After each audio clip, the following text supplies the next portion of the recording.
Il ne faut pas confondre budget personnel et budget entreprise. C'est-à-dire que tu as d'un côté le budget CPF, où tu vas cotiser tous les ans environ 500 € quand tu es salarié, quand tu as une activité. Tu as aussi le budget OPCO de l'entreprise. Donc là, c'est un budget qui est dédié aux professionnels pour former les collaborateurs. Et ça dépend des branches d'activité dans laquelle tu es. Ne te complique pas la tâche. Nous, on s'occupe des démarches, on fait l'administratif avec toi. Et l'idée, c'est vraiment que tu puisses suivre ta formation dans les meilleures conditions possibles et que nous, on gère toutes les démarches.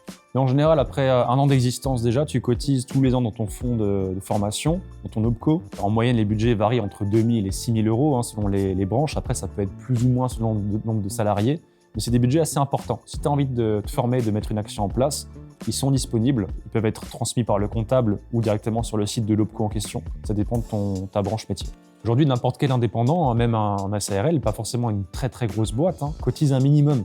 Ça veut dire que tu vas déjà avoir 1 500 – 2 000 € de budget pour te former. En faisant la demande du coup à ton fonds d'assurance formation, tu peux savoir si cette année il y a du budget ou pas. Parce que ça dépend aussi des demandes qui ont été faites, ça dépend bien sûr des entreprises qui l'utilisent, c'est un fonds commun. Donc souvent on préconise de faire les demandes rapidement début janvier, début de l'année pour avoir des réponses favorables. La formation aujourd'hui c'est très réglementé. On a des normes de qualité comme Calliope, on a des gens qui nous auditent tous les 14 mois, 16 mois, donc on ne peut pas faire n'importe quoi. On a vraiment un process administratif qui est très précis. Comme on est en France, il y a des normes à respecter. On a une personne qui est dédiée à ça, qui s'occupe que de la partie suivi dossier, et ça, c'est indispensable. Donc, toutes les formations que tu peux voir à droite à gauche, les trucs pas chers que tu vois en ligne et des arnaques ou autres, nous, on a vraiment fait en sorte d'avoir tous les process qualité les plus béton possibles. Et c'est ça qui nous différencie d'autres organismes un peu basiques que tu peux voir sur les réseaux. Les démarches, souvent, elles effrayent un petit peu les entrepreneurs. Souvent, les gens ils se disent « Ok, ça va être trop long de monter un dossier, ci et ça ». Franchement, vous inquiétez pas, avec Enova, nous, on s'occupe vraiment de tout. On a une personne qui est dédiée à ça, au suivi du dossier.